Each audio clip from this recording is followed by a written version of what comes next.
so much. It's so good to see you. It's always so nice to good to see you.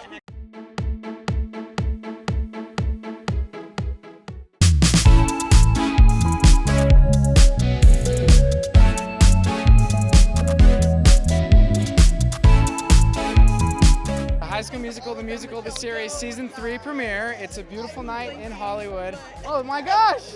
Hi! Your hair! Sorry. How are you? Good to see you.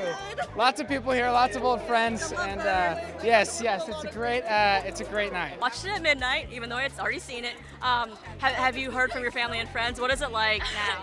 I did. I was somewhere last night, so I got home really late, and all of my family was like awake, standing at the door. They were like, "Are we gonna watch the episode?" So we did. They haven't seen the second episode yet. Sorry, they haven't seen the second episode yet. So I'm excited for them to see that today. But I've just had nothing but support from friends and family, and even the cast members who have literally like seen me perform throughout this entire thing, but they still texted and were like, "You're great, and this is all you," and I just like, I've never felt more supported and loved, and I'm just like so excited for everyone else to be able to see it too, and everyone else shine as well, like Sofia.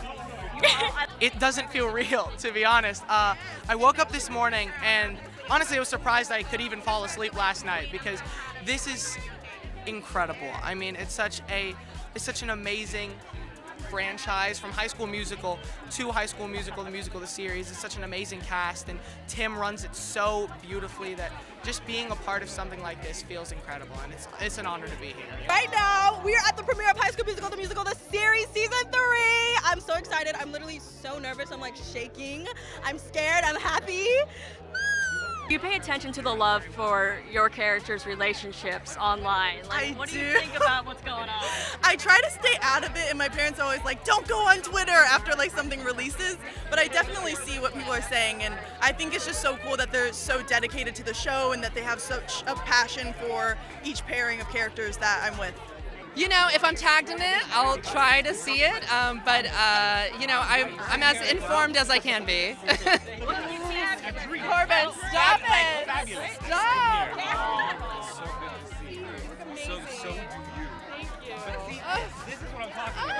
Like, the way they embody. I was like, did you ever think did little Frankie ever think this was happening? That man on your shirt? No, that's a surreal experience. You have reached the peak highlight of the life. I love him. The music this season is so killer. What is your favorite original song and your favorite cover song? Oh, that's so good. I think my favorite cover is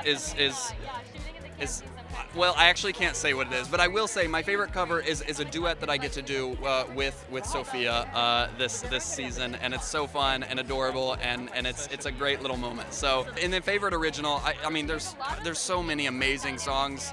From what I've heard so far, I actually haven't heard all of the music from this season yet, other than like hearing it when we filmed, which I don't even. It's been so long I don't even remember. But I know my favorite one so far that I've heard is Josh's song that he wrote, which horribly I don't even remember the name of. Finally Free, one of the first. Yes, yeah, finally. Oh, it's such a good song, and Josh is so incredible, and I feel like I'm Josh's like #1 fan. We're missing Big Red, but your car is in this first episode. So it was kind of like you were there. You know, I've never driven that car, but somehow everyone else has driven it. I don't know. Big Red's never. How is this possible? I know. We need to have a scene with Big Red driving the car. I know. So we will eventually see you in this season, right? It's from what I hear. So it must be hard to not be able to tell people what's going on. I know, but I get to keep some secrets, so I love it. I know we will be seeing you at some point. Can you tease anything about what's coming up? Yeah, Seb gets to visit Camp Shallow Lake, and it's a great reunion of sorts, and I was lucky I got to be able to sing a little bit with my friends, so it's really fun. I'm excited to see you pop up in this first episode.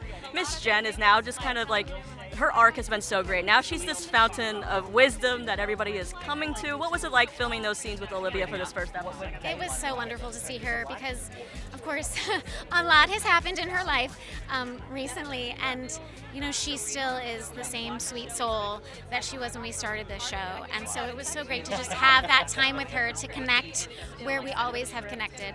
And and I just love her, and I'm so proud of her. Playing such a fun version of yourself, which that seems to be a trend of, we've seen a lot of projects where actors are like, I'm just gonna make fun of myself or go over the top. What was it like when that was pitched to you? When it was pitched, there were actually a few different avenues. Tim Federle, the show's creator, had said, well, either you can come back as Chad, maybe like in a dream sequence, or maybe you come back as like a completely different character and we just do like a fun little wink. He said, but I think the thing that would really have the most legs is if you come back as yourself. And then what was awesome was he really allowed me in on the conversation to be able to collaborate and figure out what would that look like. And ultimately, it's what would Corbin look like if he went down a different path of fame. I mean, I've met you a few times. You are the nicest person, and when I saw that coming through, it was like, I don't know, it just made me happy. It's like, this is not him, but I love this so much. Oh, good. Right? See, that's the reaction that we're hoping for, though. Absolutely. And then not only that, I mean, he's a jerk, but we get a chance to see his progression and what these kids actually remind him of, and why he has kind of gone down the path that he has. We got a little bit of Dewey in this first episode. He's very grumpy, which I kind of like. What's it like embodying this character? It's the best. Like, to get paid to be grumpy at people it's the dream. Everyone should be so lucky as to just get paid to be sassy at everyone. What can we expect from him throughout the season? Is he just like gonna randomly pop up and be like, "Don't do that," or like? Yeah, I mean, I think he's good. He's good to like pop in and be a little grumpy, and you'll get a little giggle, and then he'll just sort of disappear into the woods. And but there are a couple of episodes that I'm really excited about. I do some things with Corbin, like around episode 6, that are exceptionally meta, and Corbin and I thought were very funny. That I'm looking forward to everybody seeing. So right now in season 3, we are in a new scenery. We are in a new place. We're going to meet a lot of new fun characters, and we're going to have a lot of juice happening this season. Okay, the ships are juicy, the storylines are juicy. Everything is just giving drama and comedy at the same time, and I love it.